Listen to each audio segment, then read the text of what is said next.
make sure I got my no disturb on. You get me? On that. You know, you get people just DMing me for some reason. This one was foggy. Hold on. There we go. Pearly whites and that. Pearly whites. So I'm not gonna... Boom. There we go. Sorted. I'm good, man. How are you? I'm nice, bro. I'm nice. I'm just, I'm not following them man's regime. I'm drinking smoothies. I'm trying to be healthy. Yeah, see? Exactly. You get it. Martin Too Smooth and Prospect trying to make everyone alcoholics. Nah. What's good, bro? Just chilling, man. What's been going on with you during lockdown? Boy, do you know what? I'm not going to lie, it started off slow. Obviously, I had my Achilles injury in January. Yeah. So my kind of like activity levels were slowing down somewhat. So by the time it got to lockdown, when I was supposed to get the actual boot off, the day you're supposed to get the boot off was the day we went into lockdown. So all the gyms started shutting and I was just like, for God's sake. So I've just it's kind of like from the end of January, it's like a very steady transition for me into basically doing nothing. But, you know, we have to keep active. Started a lot of projects that I wanted to do before. I didn't have time. Now I got time. And you've clearly lost your clippers or your beard trimmers or whatever. No, I've got the clippers. This is my choice, right? Look at the edges. It's neat, bro. It's not the rough, all right? It's long, mate. I know, right? I like it, though. It's the first time I've had this much hair on my face. Literally, first time. Because normally I keep it, like, relatively low. Yeah. But when lockdown happened, I just said, you know what? It's a perfect opportunity to see what I'd look like with a big beard and not have anyone ask me questions about it. So I've watched the growth.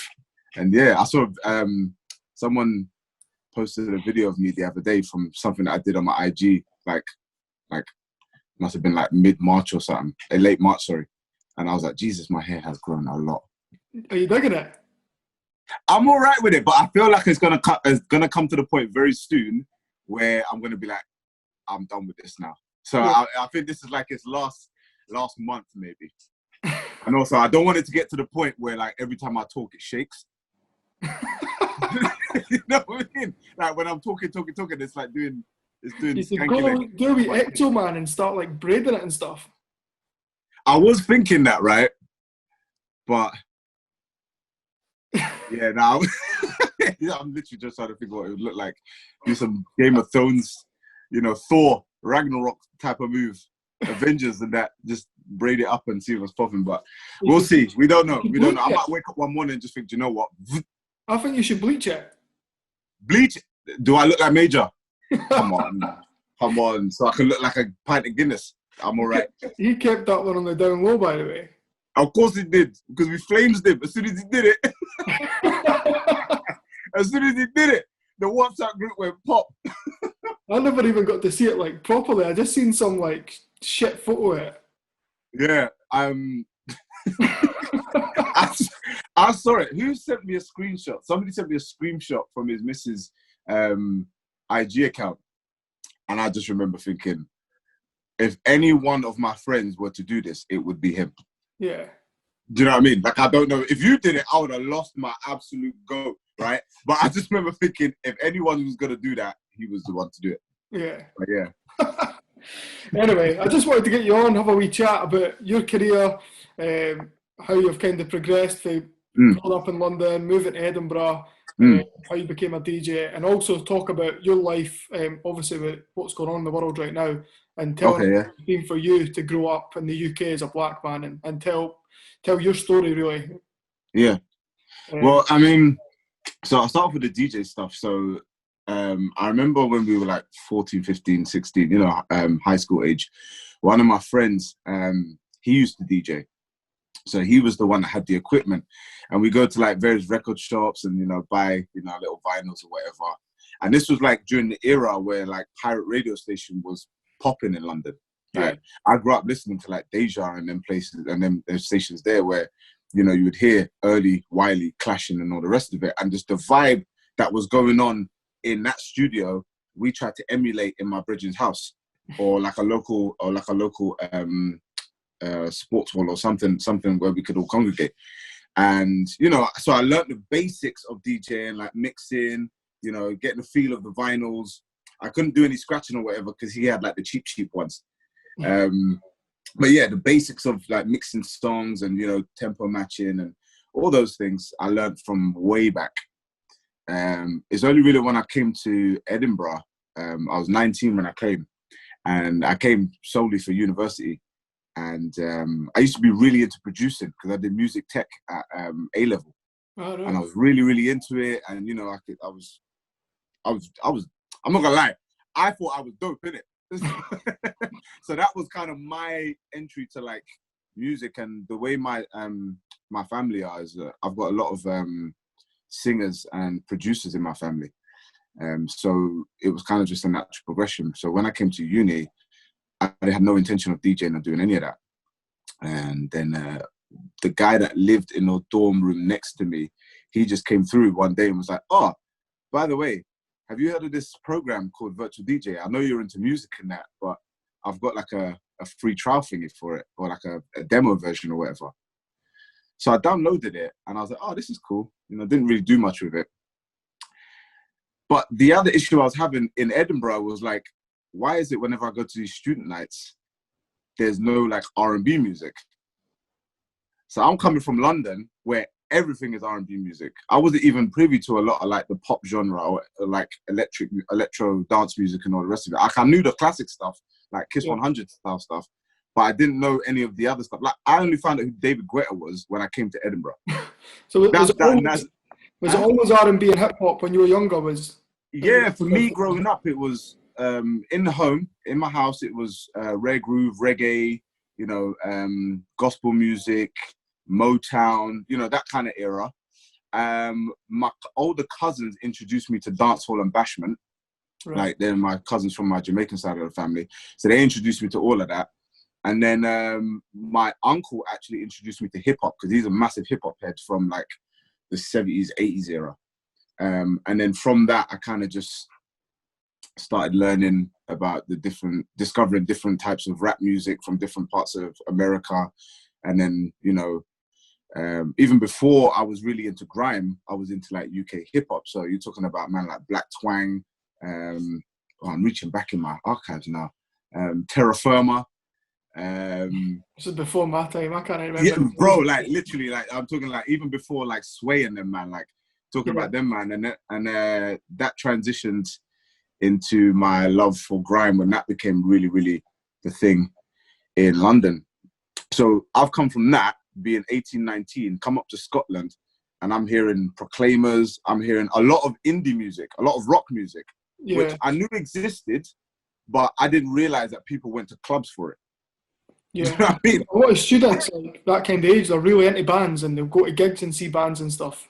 Well, this is what I came to learn because growing up in London, like in my environment anyway, we didn't go to venues to see bands. It was always to see a mainstream artist, or at the very least, if they weren't mainstream, you'd go to a rave and see, like the likes of Skepta from back in the day, and even Dizzy Rascal would do a set or whatever.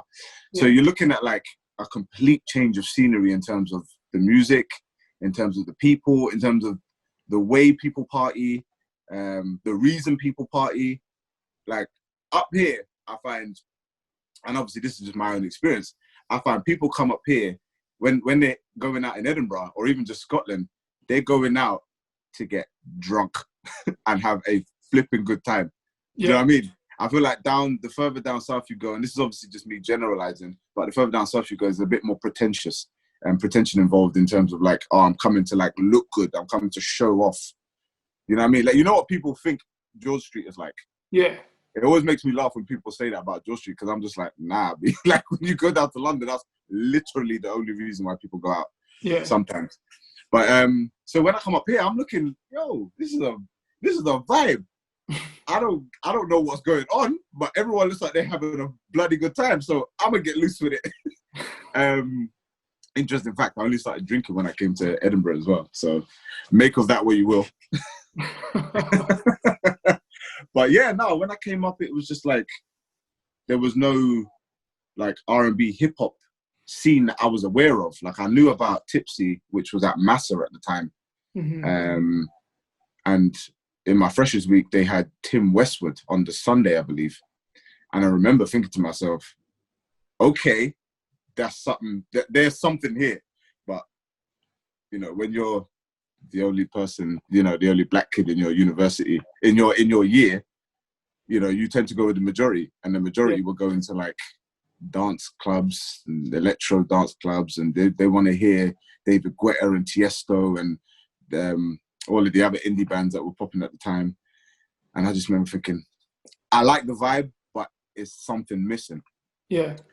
So fast forward to my second year at uni, I went to the guy that runs a student union at Heriot Watt. And I just literally asked him, I said, you know, I've got, you know, some music on my laptop. I was wondering if you'd be willing to let me play a few songs in your venue. And he was quite honest with me. He was like, okay, I won't put you in the main room, in the main club bit, but we do have a separate room that we can turn into like a room 2, as it were. You know, there's a bar in it as well. So if people want to actually come and chill out and, you know, listen to some of the songs, that's cool. And he said, but we won't be able to pay you, but I can give you some drinks. So I'm just like, do you know what? Starting out, I wasn't even in it for the money. I was just like, you know what? Fine, that's okay. That's a great opportunity. I get to play some music. Because by that point, I'd understood that I wasn't the only one that found it odd to go out and not hear any R&B music or hear the same, you know, Usher, Yeah, and 112 Peaches and Cream. Like, I was trying to play some real, like, underground stuff. Yeah. Do you know what I mean? Or even just stuff that you wouldn't hear up here in 2006, 2007. So he gave me the opportunity. I was playing in the room, and I think I started at like 9, and by 11:30, you couldn't get into this room. Now, the main club opened up at 10:30, and he came through and he was like, I was wondering why the main room was empty, because what would happen is, because it was the only club on campus, there would literally be a queue going around the corner from like 10 o'clock. So when 10:30 comes, everyone's piling in, and you've easily got like 150 people in that room by, you know, 11:30. But he's not doing that numbers. He's not doing those numbers. So he's come through to the room like, oh my gosh. And it was jumping. So a few more weeks of that, I guess to him, I kind of opened up his eyes to a different avenue. And then there was one time the main room DJ couldn't make it last minute. So he's phoned me and be like, listen, I know, you know, we've not spoken about this prior, but would you be willing to do a main room gig? Our regular DJ's basically called in. He's not able to do it. So in my head, I'm like, oh my God, this is amazing. This is my opportunity. And then he goes, oh, but you'll need to play more than just R&B and hip hop. Now, I think for him, he probably thought that was a bit of a challenge for me. But the truth of the matter is, I grew up in the UK in the 90s. And I was born in the 80s, grew up in the 90s, listened to music. I knew all about, you know, the old school dance tunes, you know. And by that point, I've been in Scotland for about 1.5 years, and I'm paying attention to what's being played. So luckily, we've had this phone call, you know, afternoon, evening time. So I've got a bit 3-4 hours and I'll admit it, had to jump on LimeWire. I had to risk giving my laptop HIV, right? I had to risk giving my laptop some STIs, right? And I had to download all of the songs that I knew were going to be well received, but I didn't have. Yeah. And then I guess from there, the rest is history. Bro, you have to check over the songs and stuff and make sure there's no any in the middle, eh? Honest to God. And I was nervous for the first hour and a half, 2 hours. I was so nervous because I was like, what if the equipment messes up? What if, you know, the sound cuts out? And by that point, I hadn't even touched the microphone like that. So I was like, if something goes wrong, it's literally going to be me in a silent room with a room full of pissed off students, right? So I was doing everything really slowly. And obviously back then, my skills were very limited. I couldn't do any scratching or crossfade. And I was just very, very simple with it. Cue the song, tempo it up, and just, you know, transition. And it went well. Everyone was happy. I say most people actually were happy. The managers were happy. The bar staff were like coming out of the bar and being like, this is amazing, da da da. And I'm thinking to myself, I don't feel like I've done anything special I've tried to literally make it as simple as possible. And that's what kind of opened my eyes and be like, you know, I might be onto something here. But yeah, that was my first experience of actually DJing to a crowd. So is that kind of when you learnt to DJ then? You said you obviously played about when you were young. Yeah. But did you kind of teach yourself just as you were going when you started doing those gigs? Yeah, man. I kind of just basically taught myself on the job. Yeah. Which, for someone like me, the way I learn, that's the best way. That's the most efficient way for me to learn something. Like, I can do all the theory and I can watch all the tutorials and whatever, and someone can explain it to me until they're blue in the face. Until I actually put my hands on it, yeah, I won't actually be able to, like, you know, figure it out. So, yeah, so, and, you know, ever since then, I've just been learning and, you know, practicing and putting myself in the environment and in the situation where I have to perform. You know what I mean? How did you go from doing student union to doing nightclubs all over the city? So, one guy that I used to go to uni with, he just hit me up one day. It was like, oh, we're thinking about doing a night in Berlin Beer House. So for those of you who live in Edinburgh, that is basically what they called now? The Lane? It's like Queensferry Street. Yeah, you know the one? To be Berlin. Oh, La Vida. It's called La Vida now. La Vida now. That club. For a while. Yeah, that club right there. So that was about 2008. Right. And it was a Tuesday night. I remember that because I remember thinking, who's going out on a Tuesday? So he basically put the night together, and I was a warm-up for Contempt, actually. A lot of people probably nowadays won't remember who that is, but yeah, he was a bad boy DJ from back in the day. I was a warm-up for him. I literally used to do from like 10 p.m. till 12, and then he would come on. And I think that helped me a lot because up until that point, I'd only ever DJ'd solo. Right. But I'm coming in, doing my 2 hours, doing, you know, the basics. And then I'm coming in and I'm standing back and I'm watching this guy go ham. And I'm like, I want to be this guy. I want to be what he's doing to the crowd with the same tunes that I have in my crate. I want to be doing that guy, doing what he does. So, so yeah, that was inspirational in itself. So I learned from actually being in the DJ booth, but also watching other DJs and watching how they maneuver the crowd and, you know, asking questions like, you know, what's your motive for playing this song after this song? And I think for some DJs it was probably quite annoying, but, you know, luckily for me, the majority of people that I spoke to were really helpful. Yeah. You know what I mean? You learn a lot for shadowing people and watching how people structure their nights. And yeah, I mean, at the end of the day, I think DJing is like most apprenticeships. You go in under somebody and you learn. You learn by doing, you learn by seeing, you learn by hearing. There's only so much theory that you can learn from DJing because it's music. But then also, I don't think the art of DJing has been taken that seriously, like globally, for anyone to write a book on it, if that makes sense. Yeah.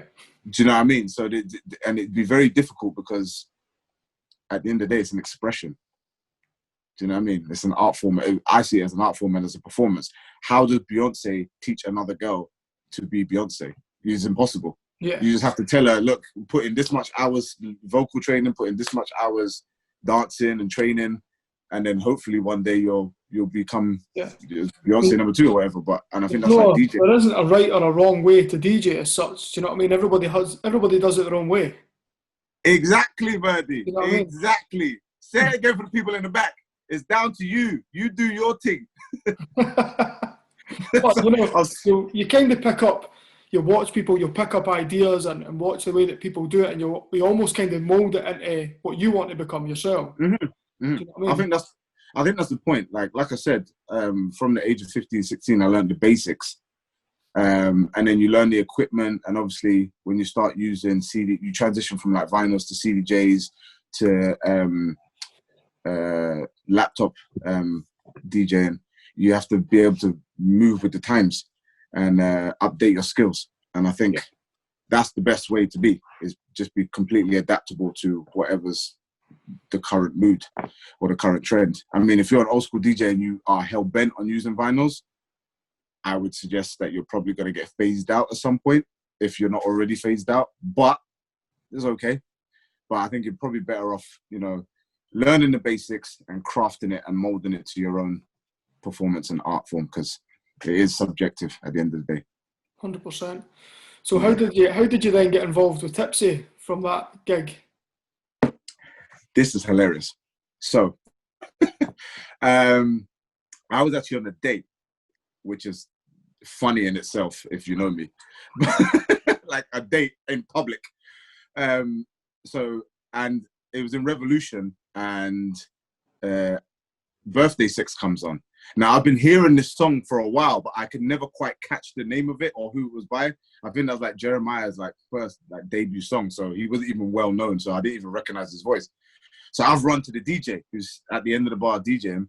Oh, mate, what's the song called? What's the song called? He turns around. Who is it? It's Young DJ Prospect. Still didn't have hair, right? No hair, you know, little round, little red face and that. And I said, oh, who's the song? He's like, oh, Jeremiah. Birthday Sex, of course. I was like, all right, cool. I was like, I hear you playing a lot of R&B, man. It's dope. Like, do you do any R&B nights? And that's when he put me on to like Tipsy being a regular thing. Because like I said before, when my Freshers Week, the Sunday, they had Tim Westwood. But I didn't think that was a regular night. I thought that was just a one-off for like Freshers Week. So I never really looked into it. And he said, yeah, we do this night every Sunday and every Friday at Massa nightclub, which is next to the train station. Well, was next to the train station. And I started going there, started feeling the vibe, started like seeing that there's other people like me, like black people, Arab people, Asian people. Up until this point, the majority of the people that I went out partying with were literally Scottish, white, just people from North England. Just literally nobody looked like me. Often I would walk into the club and I'd be the only black guy there, or like one of very few ethnicities. And how did you feel involved about that? Huh? How did you feel about that? Did it put you off going places? Nah, it never put me off, because I feel like I'm quite a confident, well-adjusted person. But like, I did off. Do you know what? I only ever noticed it when people pointed it out. Yeah. I only ever noticed it when people, like, so if I walk into a club, I wouldn't notice this. The first thing I'll be vibing is like, oh, what songs are playing? Oh, that girl's kind of cute. You know, what are the drinks saying? I'd look at those things first. I would never really look at the people themselves as a group or a demographic, until somebody would turn around and say, oh, you're the only black guy in here. Or an R&B song would come on and literally half the room would look at me like I'm about to start crumping and doing Chris Brown and Omarion in the middle of the nightclub. Like, do you know what I mean? Like, I'm not really a dancer like that. Like, I like to vibe. I'll nail a two-step. Do you know what I mean? My electric slide is on point, but I'm not about to start doing backflips in the club and all the rest of it. So I think that's when I really started to like notice, the disparity in race in the Scottish nightclub scene. Yeah. But yeah, like I was saying, back to getting involved with the Tipsy lot, it literally prospects, and then I kept seeing him like out and about, like DJing in different places. And I remember going up to him one day and being like, yo, like, this was after I started DJing as well in student union. I'd be like, oh, like, do you guys like hire DJs? Like, what's the deal with getting involved with clubbing and being a DJ in the club? And he literally was just like, yo, like, if you can get me a CD or whatever, I might have some gigs for you. So I think a couple of weeks later, I put together a little mix CD. It's quite funny. I was listening to it the other day because I still got it on my laptop. It's Promo 09. That's what I called it. So I gave it to like 30 minutes. And at the time, it was like dancehall, funky house, a bit of hip hop.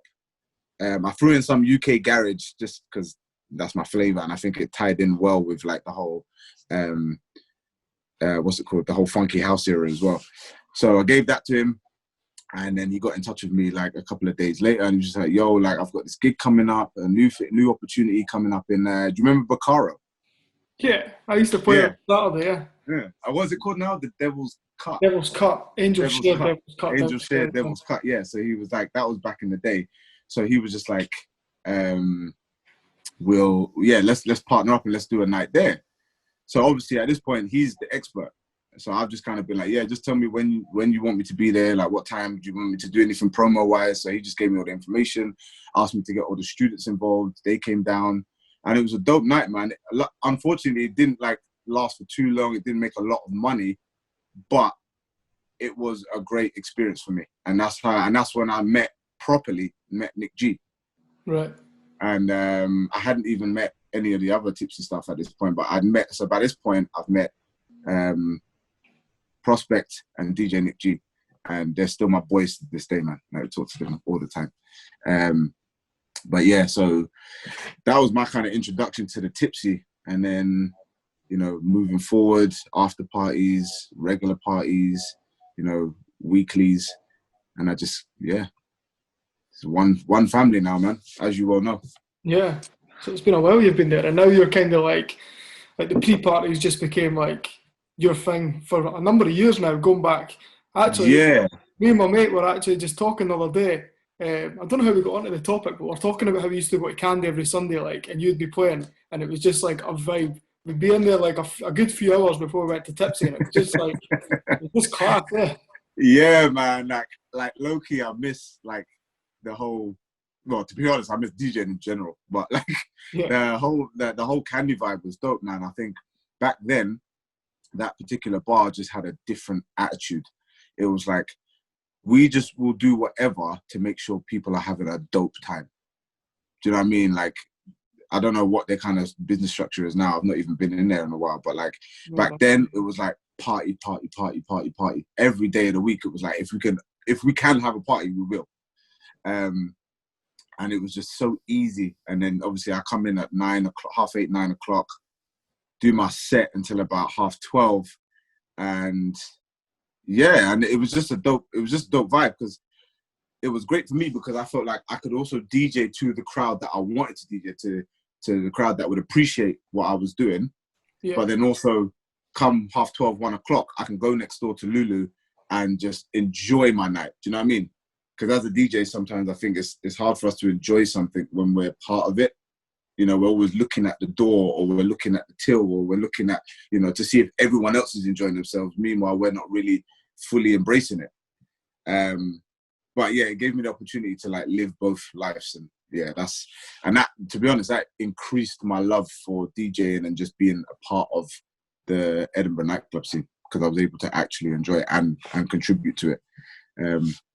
But yeah, that was dope, man. Candy back in the day, like circa 2011, circa 2012, man. Woo! Bank holidays, you couldn't get in the door.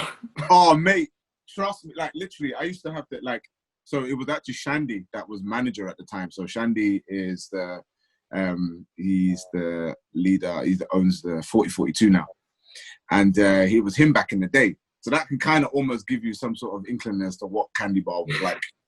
And he was playing around with other people's money. So he was good. He was just doing everything. Yeah, he was just like, it made no difference to me. So he was just like, phone me up on the Sunday and be like, yo, are you able to come in earlier? On like a bank holiday Sunday, he'd be like, phone me, are you able to come in earlier? We've got like bookings in from like 6 p.m.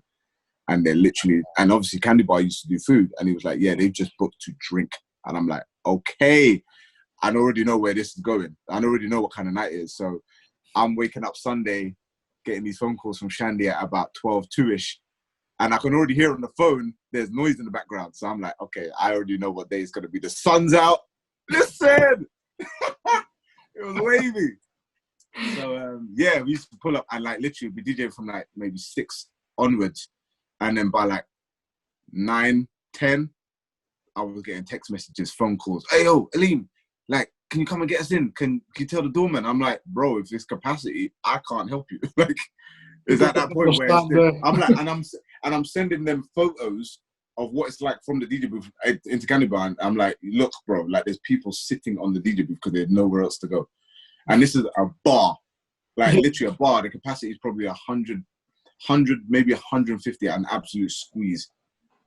And yeah, it was just a vibe, man. And everyone was good. And then to think, like people, that energy was just building and building and building, and then people would go next door to Lulu, and it was just, the party was just kicking off as soon as the door opened. Do you know what I mean? So, and I like the fact that I was able to contribute to that. I don't need to be I don't need to be a headliner to to feel like I'm killing a party. I kill that shit in the warm-up, the pre-party even. You know what I mean? Yeah, I think some DJs, or maybe not even DJs, but people probably think like, all us DJs want to do the headline act in the biggest club in the world.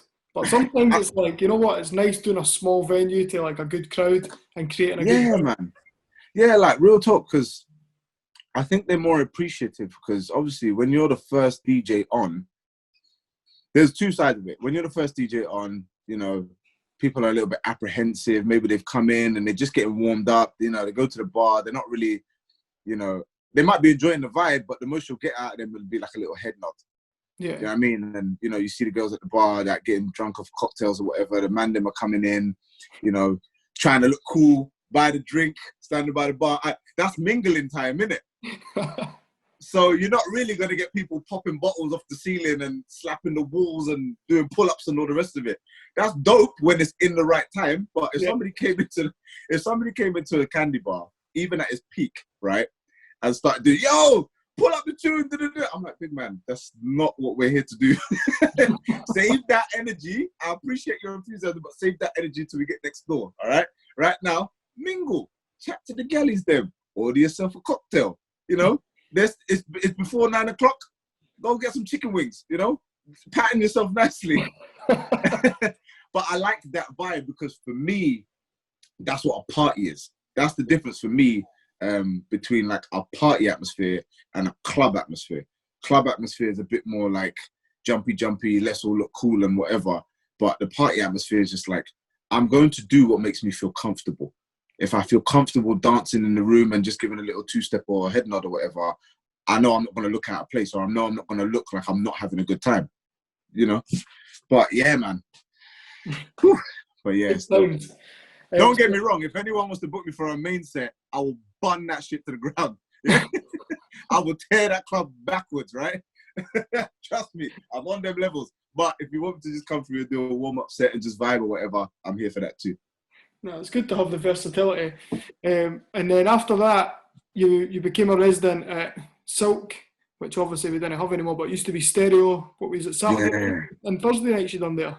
Thursday and Saturday. So what happened was, originally, they were rebranding Stereo to Silk. The same owners, same management, same staff, everything. They just wanted a change of branding, I guess. And they asked me to do the top floor, because they wanted me to do an R&B set. And David Beatson, he's like an old school DJ from Edinburgh as well. He was doing the main floor, and what he does is very much electro, dance, you know, that kind of genre. And he said, but we want something completely different upstairs. So I came through and I did the Saturdays in the evening. And I come in and my set would start from like 12, and it would be a 12 till 3, 12 till close. So by the time I got to the club, it was fairly busy. After a few weeks, people were literally banging on the door to get upstairs, being like, what's going on? Why is this not open? And it's like the upstairs opens at 12. And then obviously demand and popularity kicked off with that floor. And again, obviously being room 2 or the top floor, it was a smaller area. It was a smaller bar, and it only took maybe 50 or 60 people to make it look busy.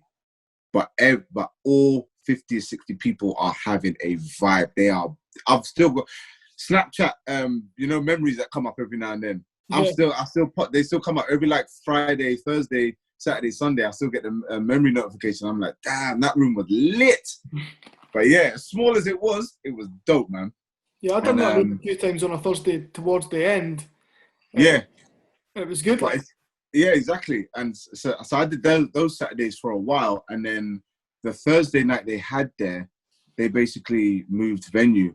But people were so loyal to the club that it didn't matter the branding that moved, the promoter moved. But people were just like, we'll go to Silk on a Thursday regardless.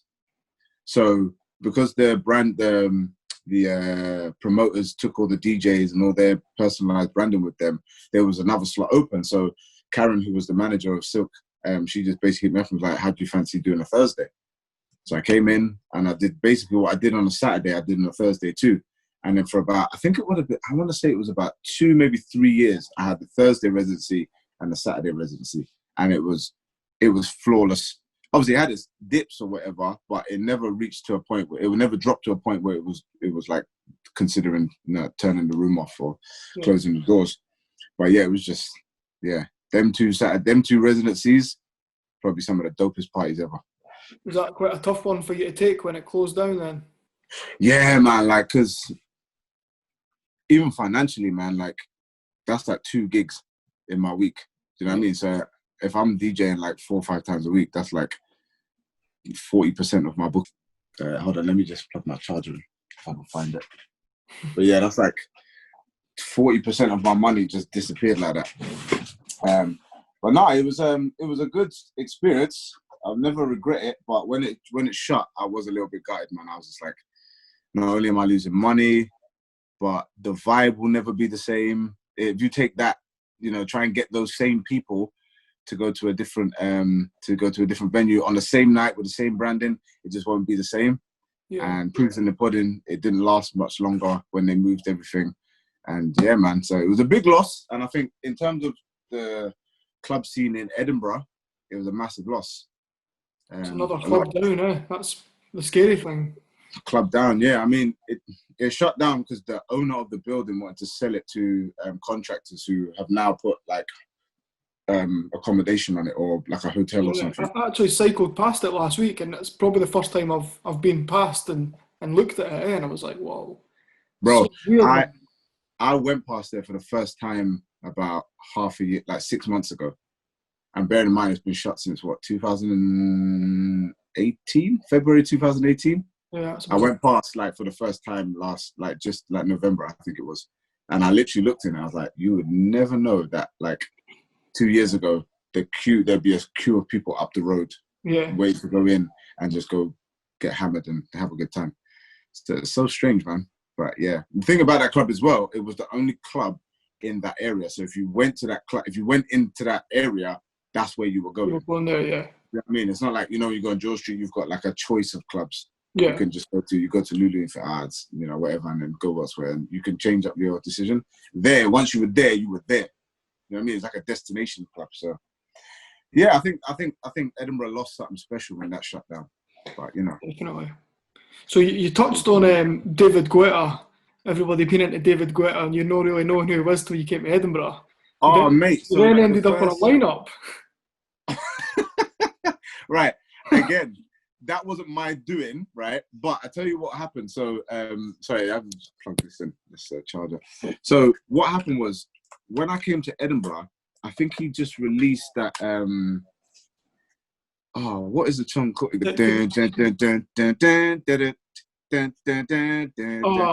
It was in a car advert.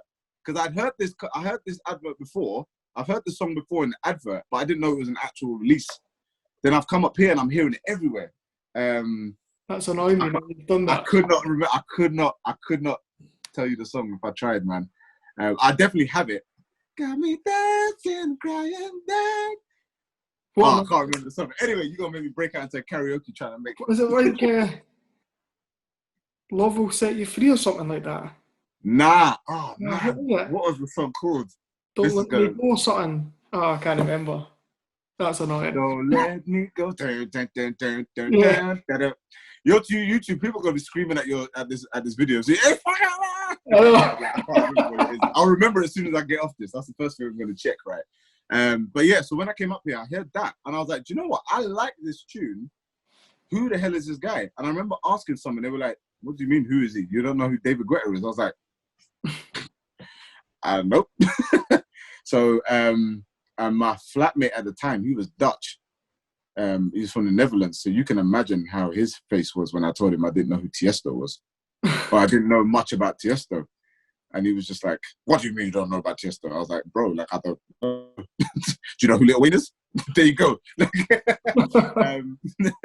But yeah, so he put me onto that and I started listening to it and I was just like, oh, this is dope music. But what Don't Let Me Go, is that it? I think that's one bar in it. I think that's one of the lyrics in it. Don't let me go. Love Don't Let Me Go, just so we could get over that. Yeah, okay, cool. Right, so again, so I used to do a Saturday night with Prospect in City Nightclub, which again, the building's still there, but it's now called Bohemia. And we used to do, again, the top floor, because we got, it was maybe held maybe 50, 60 people at a push. There was no DJ booth. It was just like a seating area, like a curved seating area that we put a table in front of. And then they had speakers, like they were like 10-inch monitors, really. And then they had like spot speakers in parts of the room. But the main sound came from these 2 little 10-inch speakers, right? And that was a vibe. But I remember so I was DJing with him there, and he said, oh, by the way, I've gotten an opportunity to DJ at this festival. Do you want to come do it with me? I was like, what do you mean, like, festival? What are we talking about here? It's like, oh, yeah, David Guetta's, he's performing at Ingliston at Royal Highland Centre. These times, I'm like, I don't know what you're talking about. So I went home, Googled it, and I'm like, wait, what? This is a big deal. This isn't for anyone who knows Prospect knows that there's 2 versions of him. One, he will gas everything up. He'll gas it up and help you buy, and he'll sell you the idea, or he'll completely like downplay it. This was one of those things where he downplayed it, and he really should have, right? so I'm like, all right, I know who David Guetta is, but the chances of me DJing alongside him is very slim. So I do my research on the event that he's talking about. It's like Colourfest 2010. So I'm like, this is a big. So I phoned him. I'm like, bro, this is a big deal. He's like, yeah, like, but it might fall through. These promoters are like and all the rest of it. So anyway, he's like, I'll just put your name at the door. You get to bring a +1, and when you turn up, the security will just take you through. I know it's a big deal, but I didn't realize how big a deal it was. So I pulled up to Ingliston, got in a taxi, me and the +1, pulled up to Ingliston, and our disclosure, it was a girl I was with. So I pulled up to this thing. I pulled up to the thing, and the taxi driver has been like, oh, are you performing? He said it as a joke, like candidly. He's like, are you performing or are you partying? I was like, well, I'm actually DJing. He's like, oh, okay, because here's the VIP section. So this girl like grabs my arms, like, I'm like, relax. But in my head, I'm like, yeah. But I'm like, okay, relax. So he's driven past everyone, and obviously the security have been like, who you here with? And he's like, oh, this is the person, Aleem, and he's coming to DJ. So he's brought me there. I've jumped out. The security have taken me through the back of there were like 3 tents. There was the main arena, which was fairly empty during the day. And there were 2 other tents. There was like a tent that was like being run by like a radio station, maybe 4th one, I assume 4th one. And then there was another tent, which was just basically when I walked in there, it held maybe 2,500, 3,000 people. At this point, early on in the day, there was probably about 1,000 people in there. And I've gone up to Prospect, who's fully into DJing at this point. And I'm like, bro, this is mad. And he's like, yep, it's time to bring your A game. You got to show me what you got. And I was like, okay. So setting up my equipment and all the rest of it. And every time, like literally, I'm plugging in the cable, I'm looking up. Plugging in a different cable, looking up, turn on my laptop, look at. Every time I look up, there's an extra like 250, 300 people entering the room. So I'm like, Jesus Christ. So I'm like, all right, when do you want to go on? Like, let me know what's going on. So we chill for a bit. And within so we started doing this at like 3, 4 o'clock. By like 6, 7, we were the busiest tent out of both. Now, bearing in mind, the other tent was run by an actual radio station.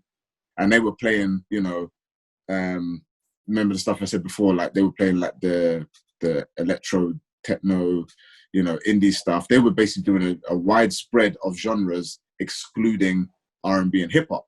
So they gave that to us. They were like, right, you do the R&B and hip hop. We turned that room inside out. There was like literally a queue of people outside. So this tent is full. Maybe 3,000 people in this tent. To the back of the tent, you could see of people. And then outside the door, you could see the queue just going round and round and round. And Prospects just looking at me being like, this is incredible.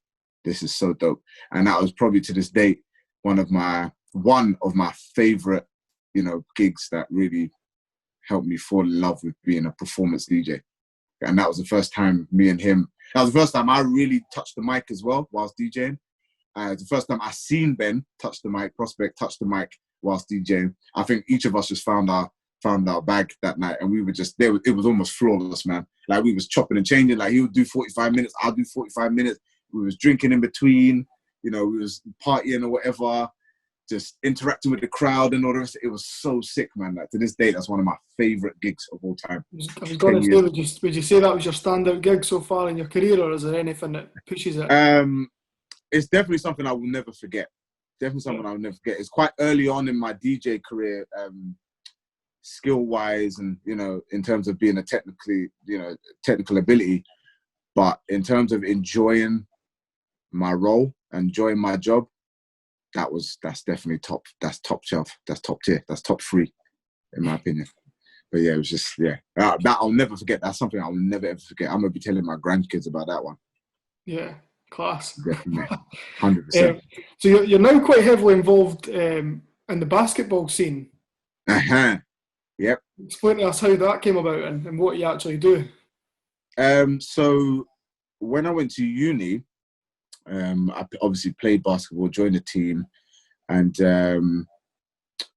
when you're at university, you know, there's opportunities for you to get on the committee.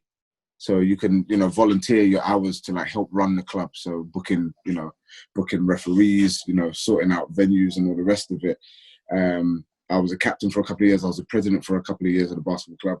And just in those roles, you get, you have a lot of interaction with the governing body. So it's Basketball Scotland that basically govern all basketball in Scotland.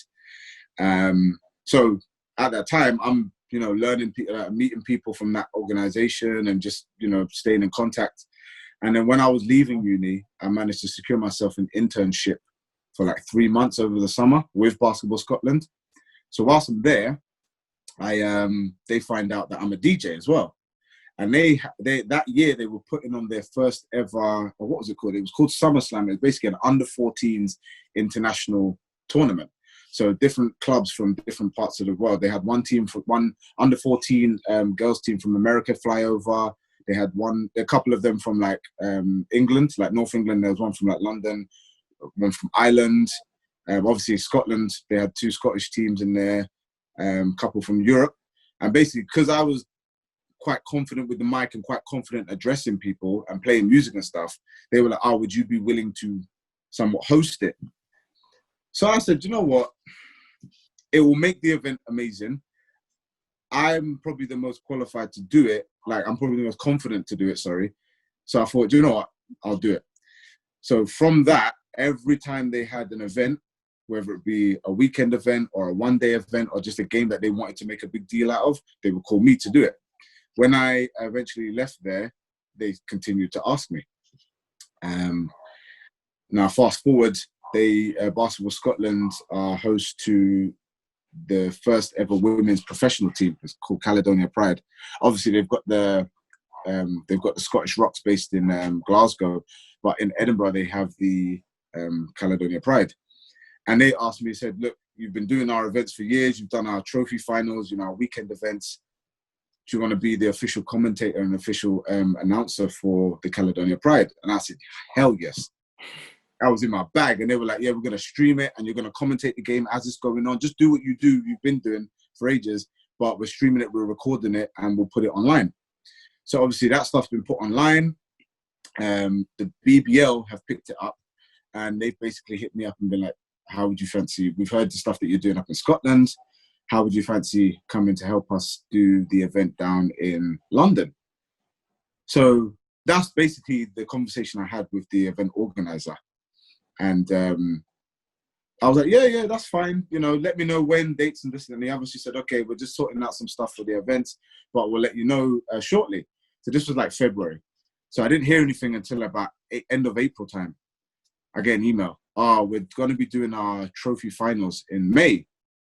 Are you available?" I said, "Yeah, of course. When do you need me there? You know, what's the situation with like logistics? You know, what time do you want to be down there? What's the price? You know, what's the fee and all the rest of it?" Said, "Oh, this is that and the other. It's in the O2 Arena." And I had to literally be like, "Oh, that's amazing. Yeah, that's fine." I had to like play it down like I didn't just shit myself.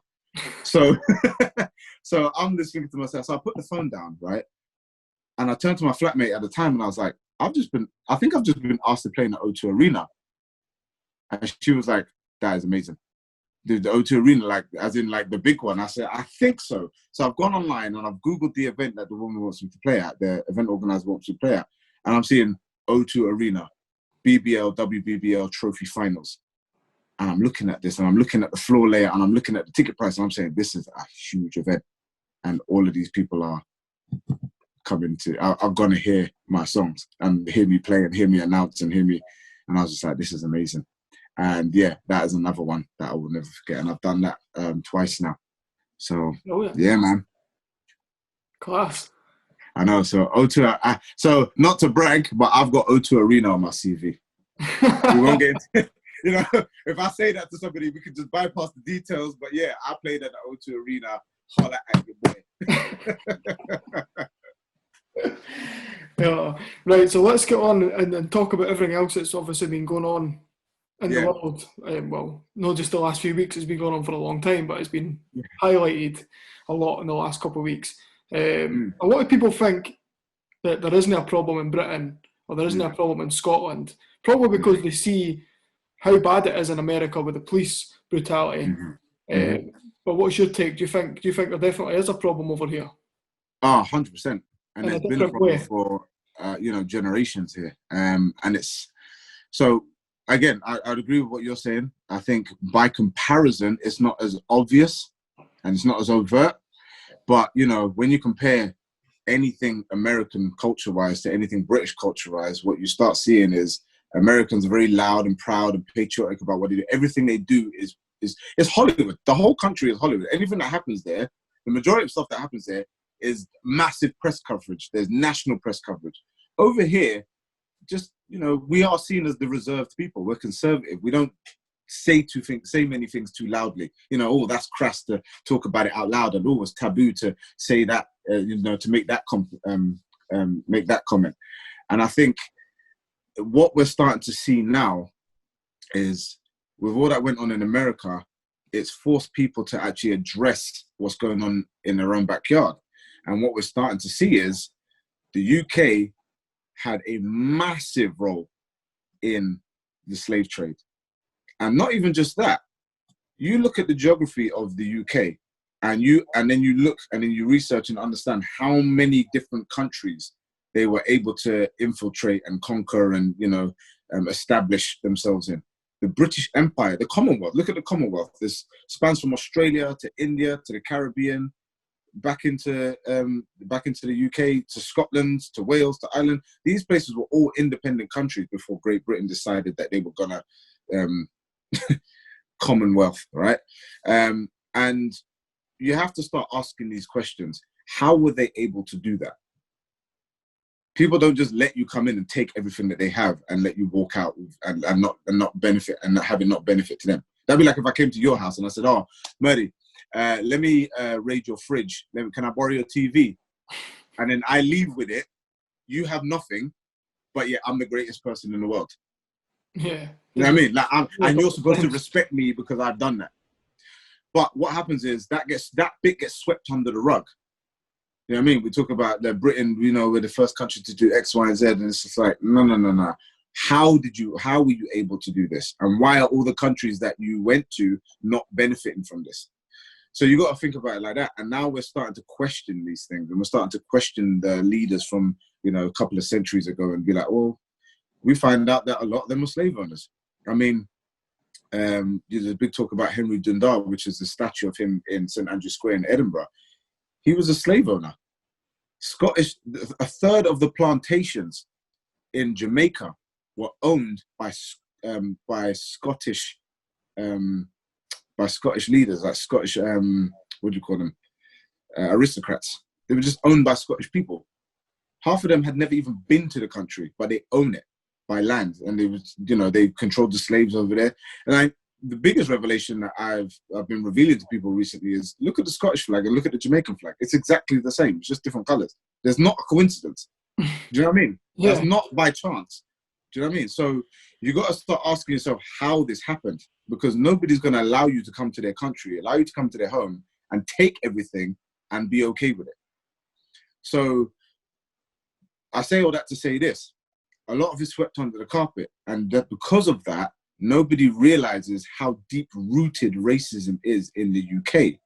As a black person, I'm aware of it because I felt the effects to, you know, throughout my teenage, you know, my childhood, teenage years, young adult, you know, and as you get older, the microaggressions, the offhanded comments, the candid jokes at, you know, black culture's expense, even down to simple, I'll give you a perfect example, right? Simple things like when girls come up to you and be like, I like black guys.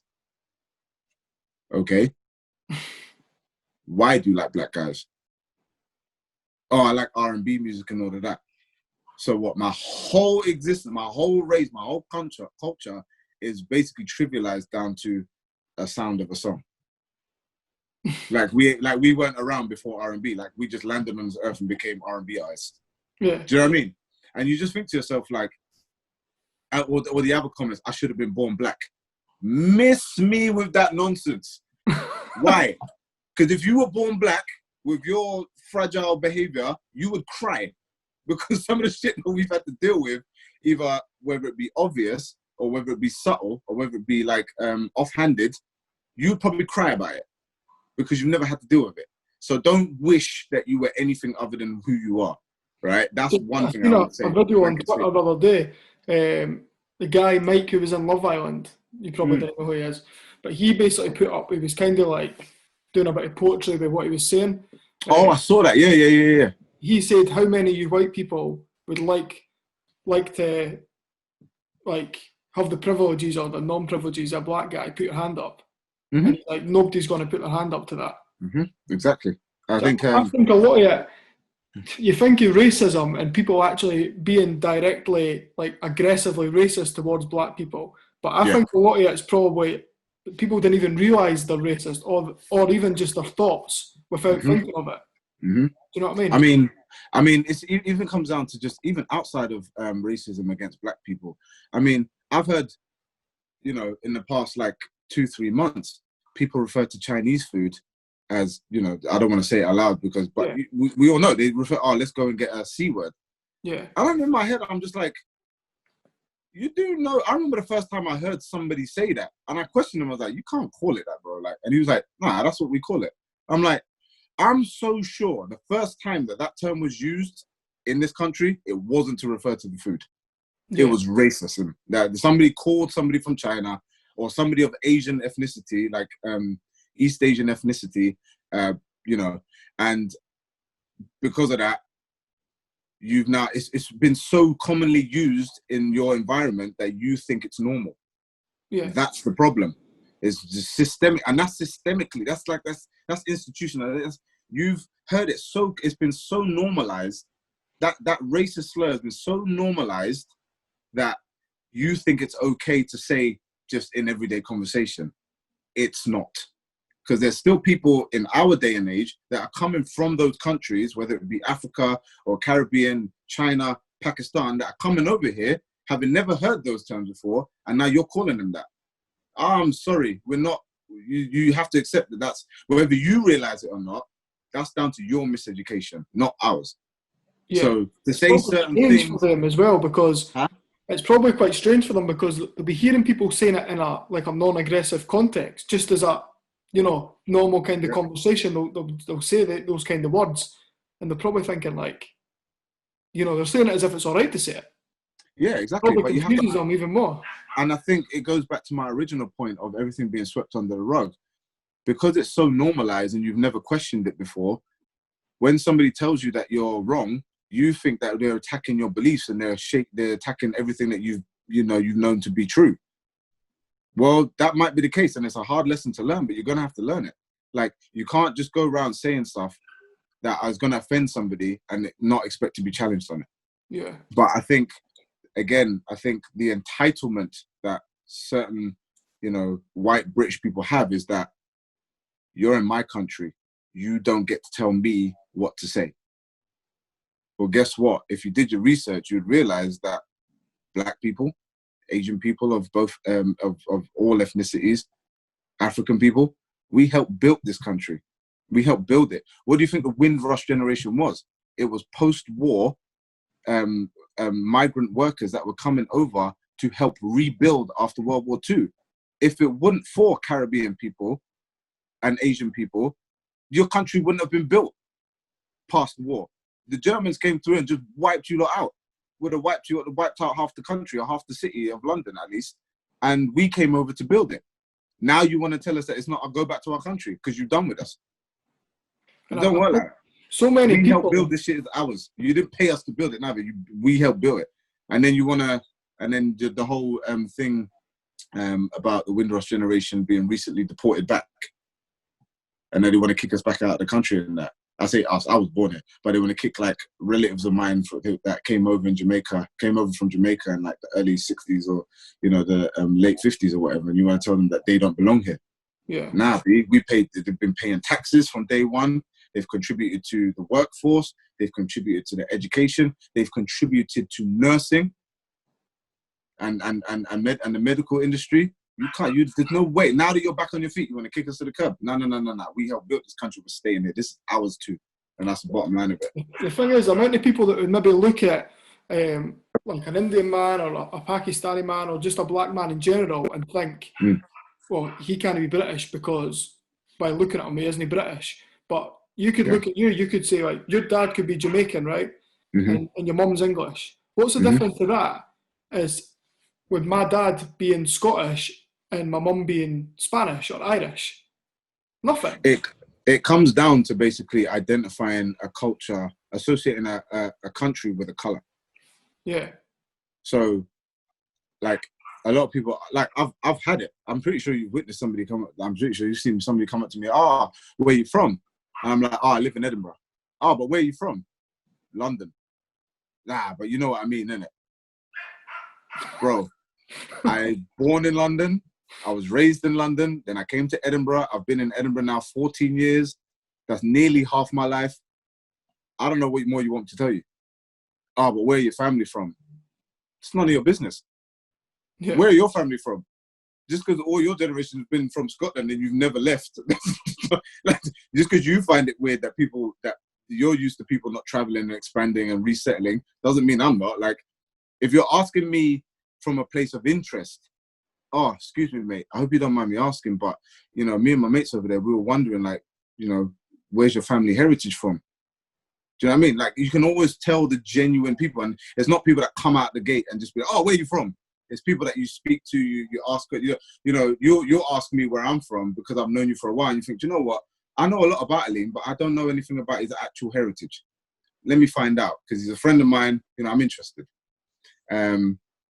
But yeah, nobody asked you that. Like, I'll give you a perfect example, not to drag him into this, but look at Prospect. You know how many people think Prospect is Scottish? Yeah. He's not.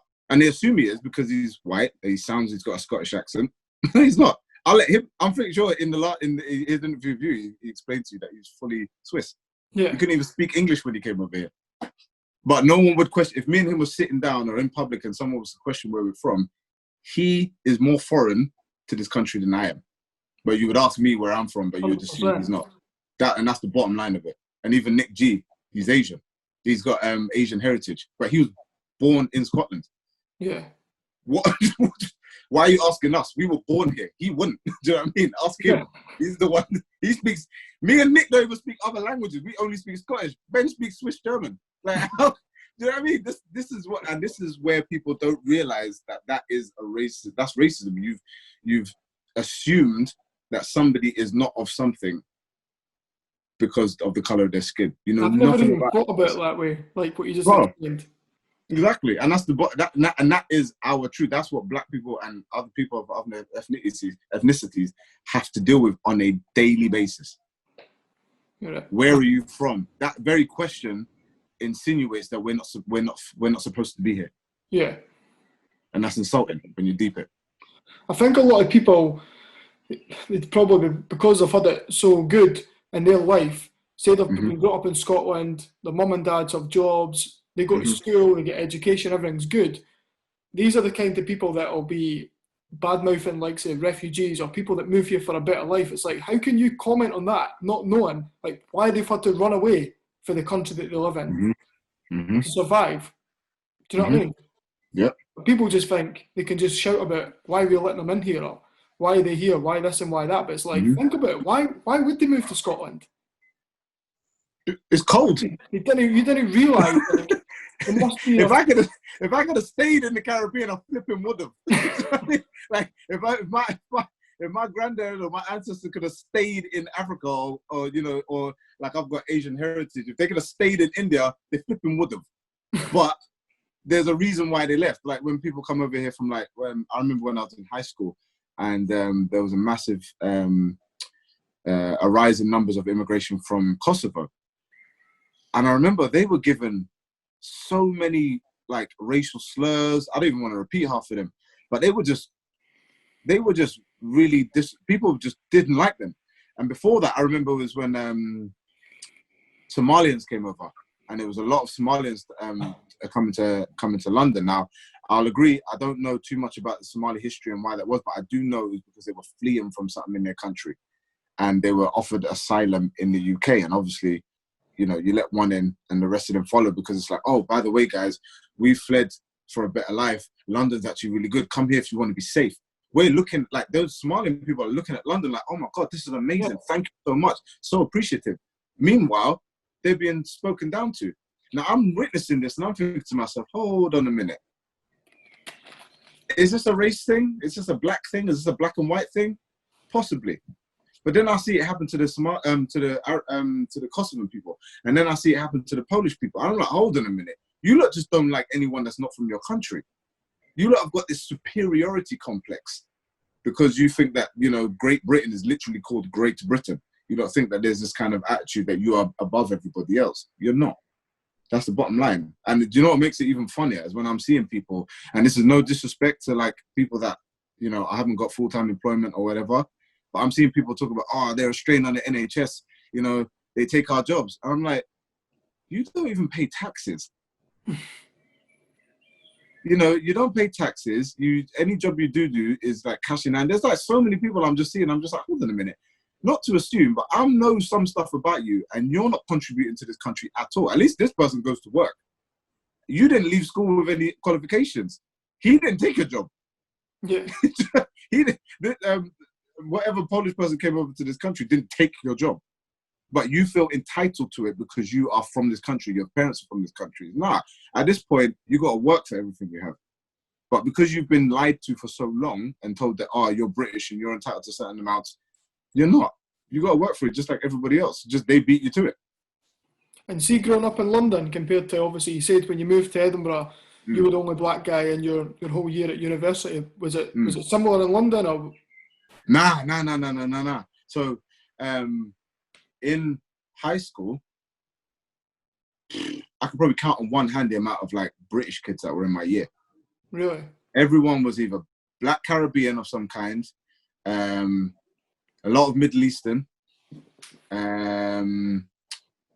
There wasn't many a lot of Asian kids from like Pakistan, but a lot of Bangladeshi kids. I went to school with a lot of Bangladeshi people. Not that many Chinese or Japanese or Koreans or anything of that from that part of the world. But yeah, in terms of actual like white on white kids, I can probably count like I said, one hand. So growing up in that environment, I was exposed to more with regards to other ethnicities than I was to white. And, you know, with the friends that I made and the areas that I, you know, grew up in and hung around in, a lot of them are very heavily Black populated or ethnically populated. Like I grew up in Northwest London. That's a very, very big Caribbean community. Right. And then when I went to uni, my mum moved to Wembley, which is a massive Asian community. That's where my mum actually grew up. My mum's mum being Indian. So they moved into Wembley, like Sudbury, Wembley area, even as far as Harrow. There's a lot of Bangladeshis, Indians, Pakistanis, you know, Hindus, Sikhs, you know, that Muslims as well. That they heavily populate those areas. So I was exposed to a lot of that. The only consistent white person in my family was my uncle. My mum's older sister married an Irishman. Right. And even he will tell you, growing up in the 60s as an Irishman in England, problems on the signs of the bars and all the places. No dogs, no Irish, no black. Do you know what I mean? So So growing up in London for me was very, very ethnically diverse. Obviously, as you get older, you start branching out. And because I played basketball to a relatively high level, I was traveling the country. So we go down to like Southampton, and you're playing against a team and it's just full of white boys. Like there's no black people on that team whatsoever. There may be one mixed race boy. And then you go up to like Newcastle, again, a lot of white kids on that team. You go to like Bristol and like Manchester. Oh, in Bristol, a lot of white kids. Then you go to Manchester or Birmingham to play a team, or other teams in London, heavily populated with black people, Africans or Caribbean. Maybe had the one Asian kid, like Bangladeshi or Indian kid, but, you know, and you start to notice a pattern that there's certain areas that are just heavily white people and certain areas that are heavily ethnic people. And I think where you grow up and what you're exposed to and what you see and what you're familiar with can dictate, you know, your thoughts and your attitudes towards these demographics of people. So when I moved up to Scotland, now I think I had a slightly easier transition than most, because I came into university. Now university almost demands, in order, the criteria for university almost demands for you to be educated and be open-minded and be, you know, well-read to a certain degree, where if you see something different, you're not afraid of it. You know, you learn it. You know, you see something that's not familiar to you, you don't just ridicule it straight away like an uneducated person would do. You would ask questions. Oh, mate, like, where are you from? And I think, you know, when you come to university, that's your whole game. You want to ask as many questions to as many different people as possible, especially in Freshers Week. You meet so many different people from different walks of life, and you just have to be open to receiving everything, with the one common ground is that you're all here to become better people. So I think in that scenario, I was kind of like, it was like an easier transition. But again, for a lot of my Scottish friends, I was the only black person they'd ever met. It's true, but even for myself going to school, I don't think there was a single non-white person in my whole primary school. Yeah. Everybody was, well, probably about 95% were just Scottish. Like, yeah. At high school as well. Can't think off the top of my head of anybody. And that is probably what you're saying, like, people just, in certain areas, aren't even used to seeing anything else other than Scottish people. Like, I remember, so I had two friends that were in my class at uni. They were doing the same course as me, and they lived in the same halls as me. And they were from Kirkcaldy. And because they were really into, they ended up playing on the basketball team as well. Because they were really into basketball in the NBA, they kind of, I wasn't the first black person they'd been exposed to. But I was still, I think, one of the first black people they've ever met. So we became friends instantly because, like I said, these were educated young people. Do you know what I mean? They weren't opposed to me because I was different. They saw me, they said, oh, wow, like, you know, there's someone who we've, obviously from a race that we've never met. Obviously, I'm from London, so I speak English. It's not like I'm foreign and there's a language barrier. Even, they do make jokes about, like, what does Wagwan mean? Like, what, I don't get what that means. You know what I mean? I'm like, oh, actually, Wagwan stems from, you know, a term in Jamaica, which is like literally a slang, lazy version of saying what is happening. As like, what Scottish people heard, what's happening? Do you know what I mean? Like, you say that, but Wagwan is literally that word colloquialized. But so many people would say, what does that mean? I'd explain to them, it's exactly the same, just with a different accent. Like, and they would tell me about, they tell me about words like bra and Ken, and I'm just like, who the hell is Ken and what does bra mean? Like, what is, and they introduce themselves, how you doing, man? You all right? Yeah, I'm That's Barry. just an Edinburgh one. Who the hell's Barry? I thought your name was Ali. Like, what the hell's going on? Nobody in Glasgow says Ken. That's just an Edinburgh word. And I think it's Edinburgh. I hear a lot of people from Fife say it. Apparently, it's a Fife thing. But again, strange. So I've gone to, so one weekend, Dave basically invited me to Kirkcaldy, one of the boys has got, this is how he said it to me. I've got an empty this weekend, you're coming through. I was like, I don't know what you've just asked me, but the enthusiasm on your face tells me that it's going to be a party. So he's like, no, an empty is like you've got an empty house. As in your parents are away. I said, yeah, we'll pull up. So I go to Kirkcaldy, and literally the car journey over the bridge, he said to me, look, I'll be absolutely honest with you. You're probably, when we go out tonight, you're probably going to get a lot of looks. A lot of them won't be because like they don't like you or they're racist. It's just you're probably going to be the only black person for miles. And he was like, yeah, and you're dark as well. Like you're not, there's no racial ambiguity to that extent. So if you were, like he said, if you were like light skinned, then they might be a little, they might not even notice as much. But he says you're black. You know what I mean? You're, and he said that. He said you're black. And I was like, it's all right, you can say that. Like I know. And he was like, obviously, when they get to speaking to you, like just know that a lot of them, they're not racist. They're not overtly racist. They'll just be curious. And he says, especially the girls. And I said, all right, okay, I know where this is going. But yeah, when I went there, and lo and behold, you know, I got to the door. The doormen are looking at me funny, even though I'm with a group of white boys from that town.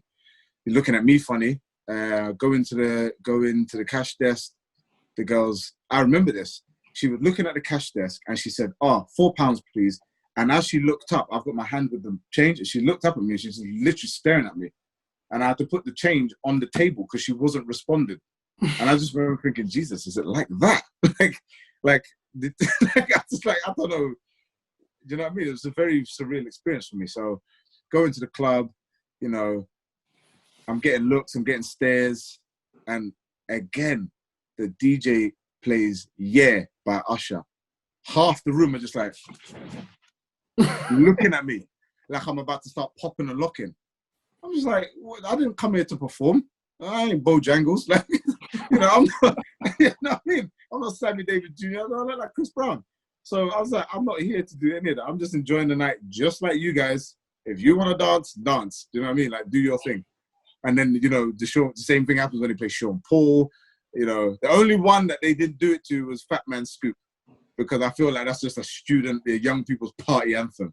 Yeah. But yeah. So stuff like that, you notice it, man. And that was one thing I definitely noticed in this, coming up to Scotland, coming from what was, for me, 19 years of being surrounded by dark people of all different ethnicities, to coming up here and literally being the only white person in a sea of, the only black person in a sea of white faces. And yeah, you do get the conversation, you do get the awkward questions, you do get the weird glances. And I think what people take for granted is they don't realize I have to suppress those feelings. I literally, I almost can't even question why they're looking at me. Because then if I do, I'm being controversial, or I'm being noted as the, you know, the angry black man. I can't even respond the way I feel like responding, because it's going to make me look like, it's going to demonize me and make me look like a criminal.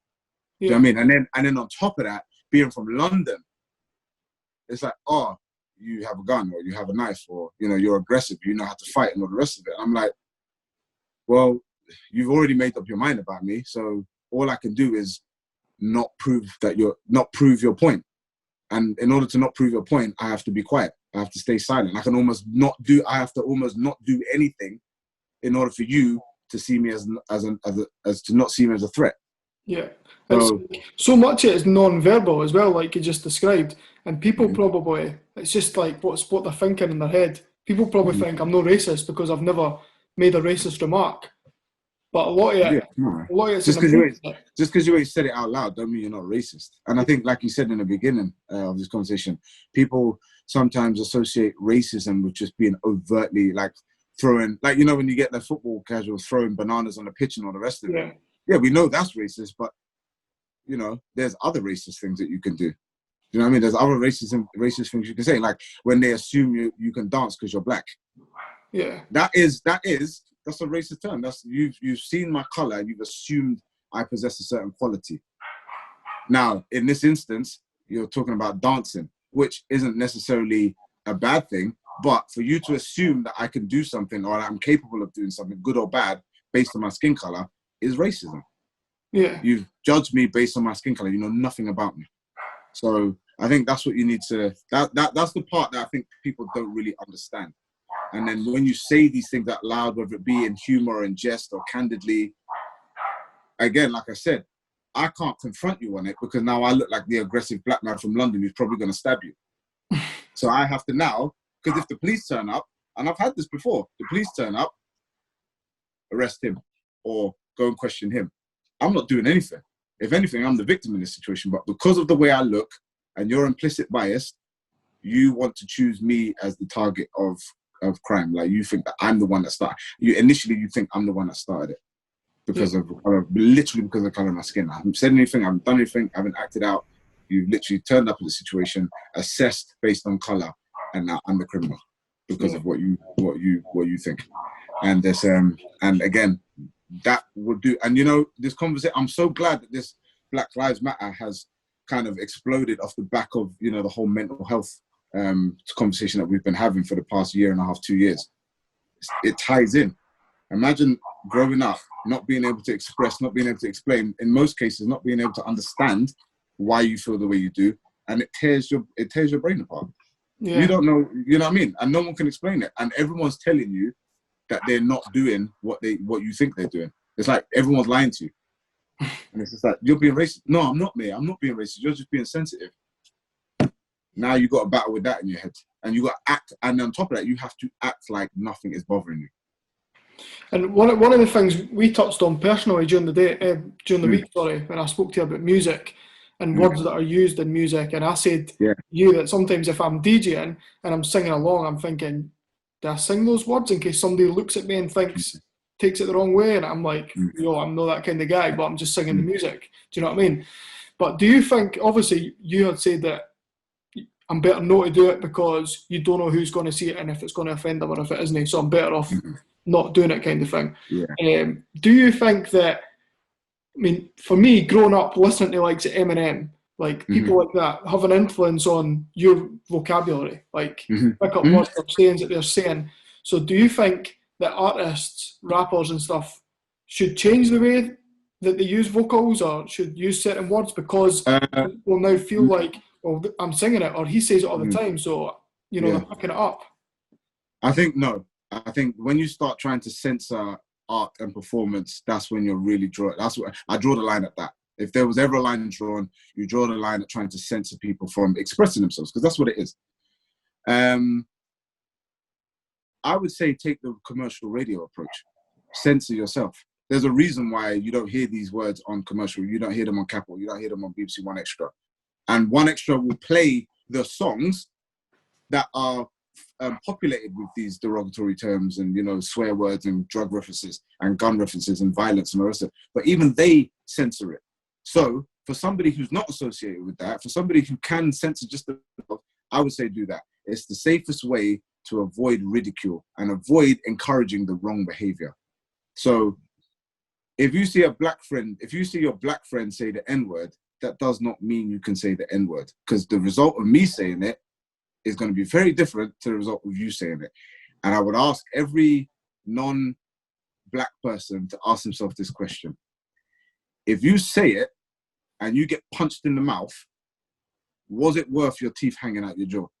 Do you know what I mean? Like, someone might hear you say that and tear your jaw off. Are you going to walk away smiling with half a smile, being, yeah, but I said it and it was worth it? Do you know what I mean? No one's going to do that. You're going to be like, I regret saying that. So just carry that energy with you. It's not worth saying. It's not something that, you know, you're going to miss out on if you don't say it. You're not going to lose any kind of impact for not saying it. It's offensive to a lot of people. You're better off just not doing it. Yeah. But do you know what I mean? Playing devil's advocate, people might watch it and think, like, you maybe shouldn't say it to your friends if I can't be saying it to you, kind of thing. Do you know what I mean? And that is called self-entitlement. And we go back to white superiority here, or just superiority in general. Because you're not used to being told you're not allowed to do something, you feel offended when someone says you can't do something. And that's basically being a brat. You can't do this.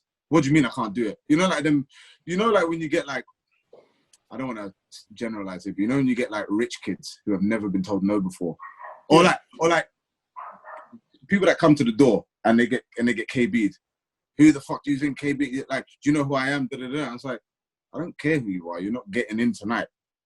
And they kick up a storm because they're not getting what they want. They throw a tantrum. That's basically what it is. That's what you look like when you say, if I can't say it, no one should be able to say it. Or if they can say it, I should be able to say it. Nah, B, I can have an argument with my sister and say certain things to her. If you dare open your mouth and say the same thing to my sister, I'm tearing you apart. There's a difference. You know, there's context involved. And I think the first thing I say, why do you feel the need to want to say it? Are you just being controversial? do you think that you're missing out on something? Like, because I can tell you, you're not. So yeah, I think there's a lot of questions to ask, and there's a lot of things about people's attitude towards just being told no, or being told that they can't do something when their whole life they've been told, yeah, you can do what you want, you can say what you want, you can go where you want, you've got freedom. Well, the truth is, you can say it, but walk into a room full of black people and say that. You can walk into, I think it was Chris Rock who said it, you can walk into a room and say that, but you ain't walking out. To paraphrase. So it's one of them ones. It literally comes down to self-entitlement and just a feeling of superiority. I should be allowed to say it. Yeah. Here's a question for you that one of my friends actually brought up when we were having this discussion the other day. They were saying, what happens if you're in HMV and you want to go and buy Jay-Z and Kanye's single in Paris, and you need to ask for that song? Like that is actually the name of a track. Do you know what I mean? And this is where I'm going with, like, is it wrong that it's used? Because so yeah, you used to get this a lot in nightclubs, and I can tell you now, if somebody came up to me and said, "Oh, can you play the Jay-Z and Kanye Paris?" I know exactly what song they're talking about. They don't need to specify anymore. Yeah. Do you see what I mean? Yeah. So again, there are people who have found ways to communicate that request without saying it, and they then avoid the risk of offending somebody. Yeah. There you go. and that I think touches on the fact that, on the point of, like, if you're educated and you're willing to learn an alternative way of thinking, you can find one. It's just the uneducated and the unwilling that are going to stick to what they think they should be allowed to do. That basically is a perfect example of it. There are a group of people who are forward-thinking, who think, I don't necessarily want to say it. I don't want to provoke anyone to think that I'm a racist or to get angry or offended by it. So I'm going to find a way to best describe it without saying that word. And that's literally my response to that. Yeah, it makes sense. Mm-hmm. Makes sense. So many words in the English language. So many. Yeah. Explore them all before you say something that's going to piss somebody off. Do you know what I mean? Yeah. And how did you go along to the protest? Yes, I did. It was a very, very powerful movement. I'm really, really proud of the residents of Edinburgh and beyond. There was people obviously there that weren't from Edinburgh, that came in from, like, Falkirk, came in from Dundee. I'm pretty sure I'm sure I read on somebody's Facebook that they decided to go to the Edinburgh one as opposed to the Glasgow one because of the way we were running it. It was a static protest in Holyrood Park. With it's a massive land space at the bottom of Arthur Seat, next to the Holyrood Palace, opposite the Scottish Parliament building. And, you know, it was so much easier to maintain social distancing and adhere to those rules when everyone stood still. You know, you mark out a little area for yourself, open up your arms so that you're roughly 2 meters away.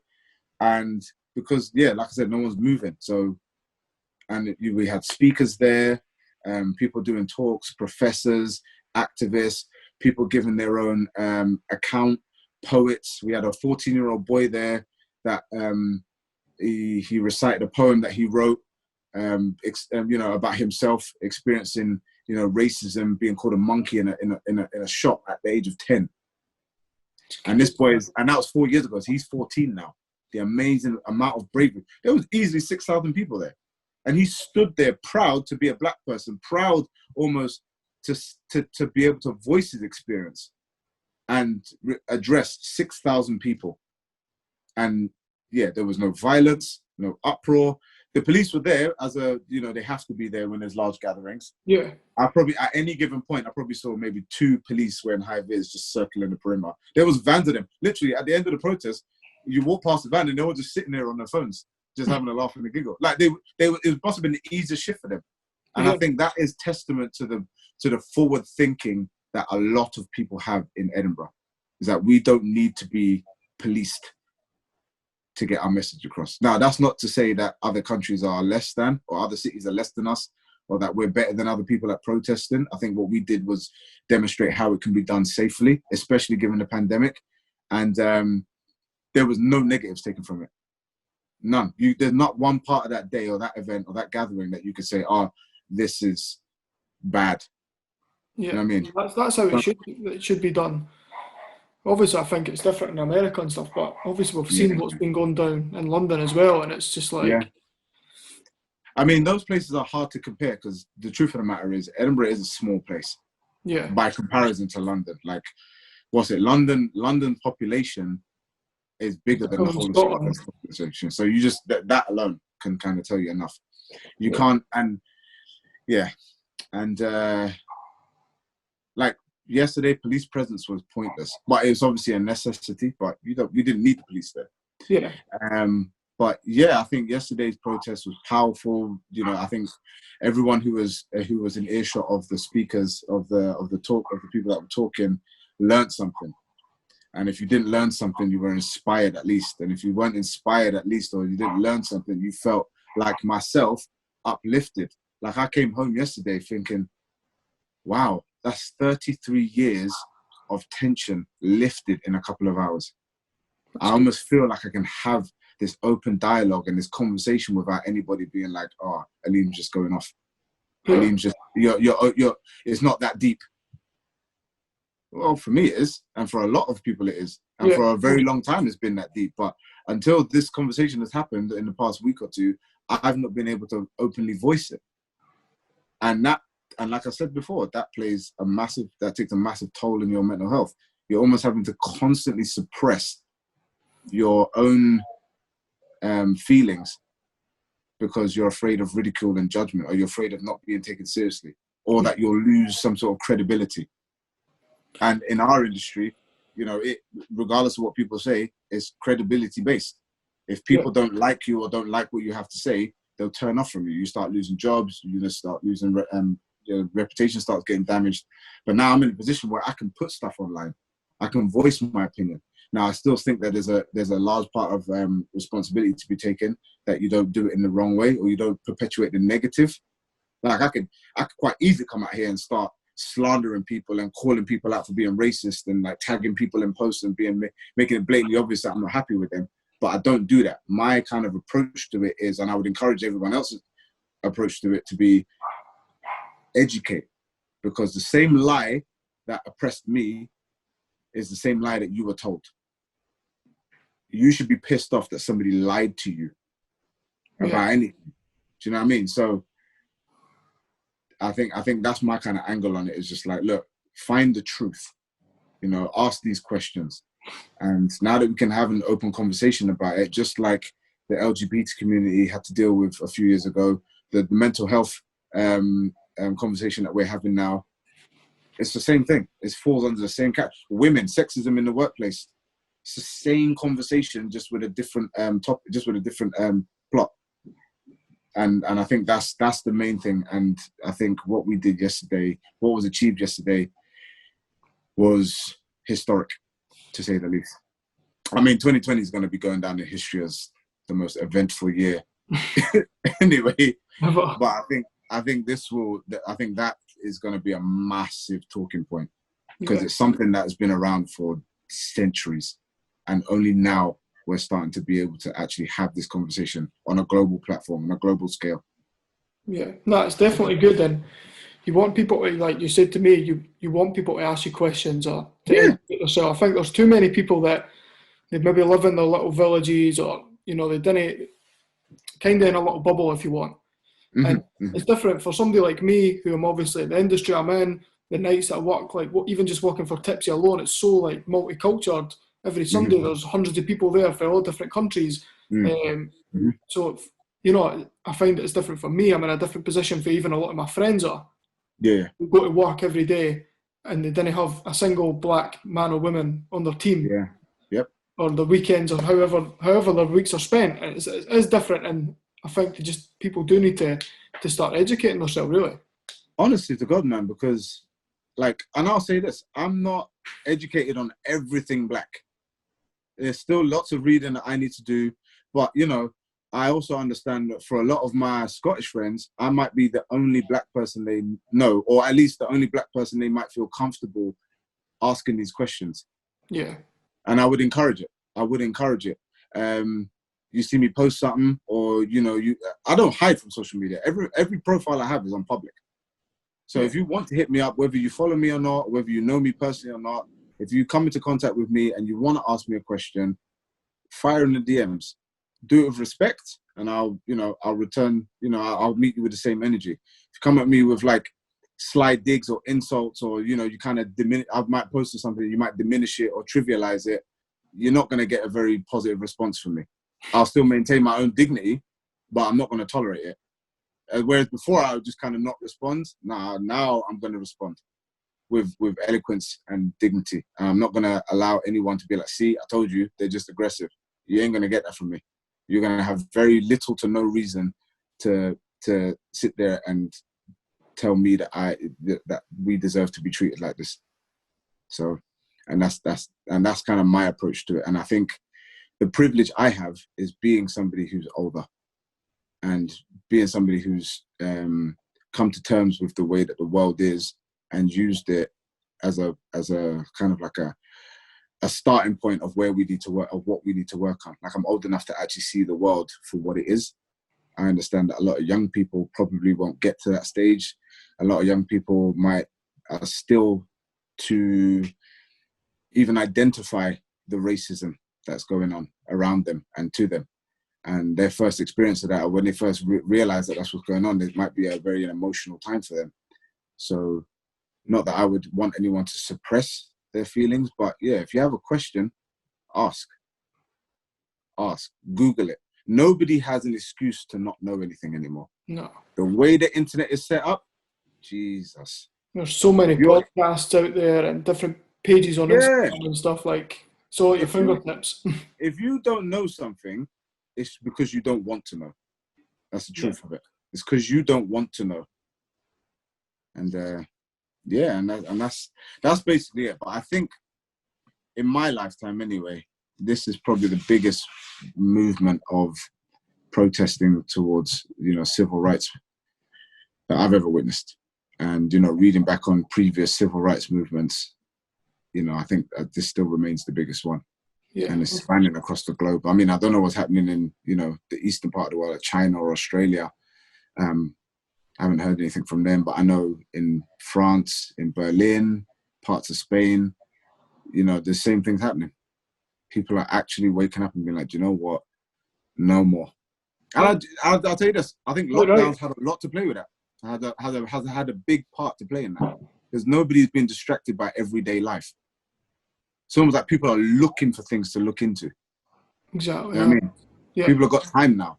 So when they see George Floyd and Ahmaud Arbery being murdered, they're like, it's not being followed up by, and in today's news and other news, it's just constantly that, because there's nothing else really going on. Yeah. And I think as bad as that sounds, it's still a good thing. There's zero distraction from the topic. You can't hide from it anymore. And if, like I said, if you hide from it, if you've hidden from it, or you don't know something, you continue to not know this, and you continue to live in ignorance, you've chosen to live that life. You've made your bed. Yeah. Kind of. I think it'll be interesting for you to see if you start seeing a difference in how people are towards you. I don't know if you've seen Exo Man put a video up saying he was walking down the street and he was like, so many more people were like smiling at him who he'd felt, maybe just because he was looking for it, but he says he definitely felt a difference in that. Yeah. So it'll be interesting to see if you feel that kind of way when you're in Edinburgh. Like, I mean, going out the way to try and almost show that they're no racist, if that makes sense. I know, right? And I would encourage people, spread love by any means necessary, but disingenuine love, I'm not really here for it. Like, but I think obviously in Edinburgh it's different, man. Like when the world goes back to normal and the clubs start opening, I'm gonna be dapping up everybody, I'm gonna be hugging everybody, bro. I missed you, like, babes, what's going on? Like, I'm gonna be all about the love. I'm not letting any negativity into my circle. You get me? So I think obviously when that comes back into play, I'm just gonna be happy as it is. But at the same time, like, it's not so much what people are like to me. I want to see what people are like to other people. I want to see the type of thing that people are saying online that aren't necessarily directed at me. Because you can pretend to not be racist to my face. Yeah. But if I hear you say something to somebody else, or I see you post something to somebody else or make a joke or whatever, that's going to be the telling sign, because I know you've done that from a place of, you know, that is a genuine action. Do you know what I mean? So to smile in my face and be like, oh, yo, what's up, Tony? Yeah, Black Lives Matter, all the rest of it, I'm going to be like, I half expect you to say that. What do you say about me behind closed doors? What do you say about black people to your white friends? You know what I mean? That's the kind of, that's what I'm going to be, that's what I'm more interested in noticing. But yeah, no, I think it's going to be very difficult for anyone to actually accept being like that anymore. I think the positive thing about this whole movement is just forced everyone to look within themselves and ask themselves questions. And that includes black people, because I'll say this, and this might be unpopular to a lot of black people, there are a lot of black people who are racist to other black people. Yeah. And they don't even realize it. It does happen. The colorism is a big thing. Light skin versus dark skin is a massive thing. Africans versus Caribbeans, it happens, man. It's a big, big deal. Right.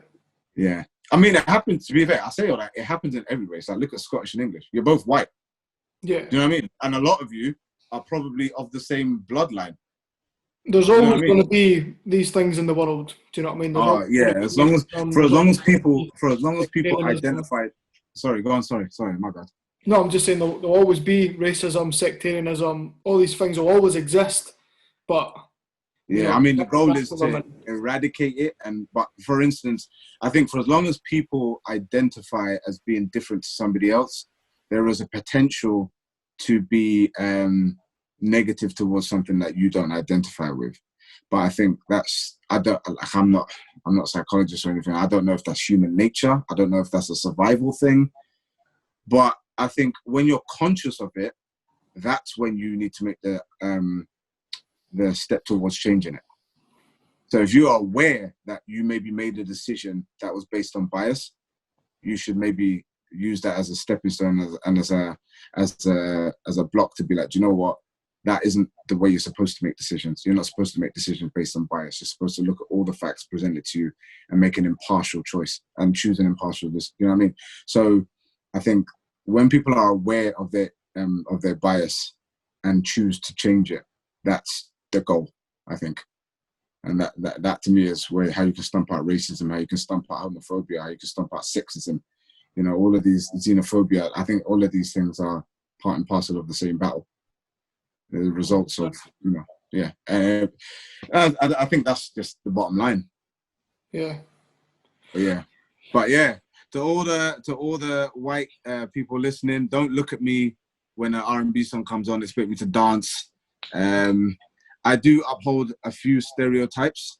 I expect you to dance all the time though, man. Huh? I always expect you to dance. Do you know what's funny though? But how many times have you actually seen me do it? Yeah, maybe. Do you know what I mean? See what I mean? Like I'll move a hip and I'll stand in my spot and shake and I'll throw up my arms and all the rest of it. But I'm not out here doing and pop locking it. I'm not that guy. I don't do that. I'm grown. Like I bust my Achilles. I'm not risking none of this erratic movement in the club. For my arm to swing out and hit some girl in her face and now she's bleeding on the dance floor. I'm clumsy sometimes as well, you know. Not safe. It was good to get you on, man. It was interesting about your career and all your opinions and views on everything as well. Yeah, no, I appreciate for you letting me share the wealth, man, because I think these conversations need to happen. And this podcast as well, man, champion you. Like, this is something productive. It's necessary, man. Conversations and like getting back to, the root. Obviously a lot of the time people see, DJ Chris Murdy. Oh, he's a DJ. He doesn't know anything else other than DJing and football, maybe. And, Aleem, he doesn't know anything other than DJing and basketball. Do you know what I mean? And, other people just get, we promote certain parts of ourselves and then people put us in those categories. But the truth of the matter is people are multifaceted. Yeah. You know what I mean? People are and when you have these kind of open conversations and you allow people to see these conversations, oh, snap. He's actually got more to say than just what his favorite 5 songs are, or who's in the NBA and all the rest of it. Like, he's got an actual personality, and I think you're somebody who's allowing people to showcase that, and that, my guy, is dope. Thanks, man. That's all right, bro. I'll catch up with you soon, brother. Yes, my guy. Appreciate you, man. Peace out. Okay, thanks.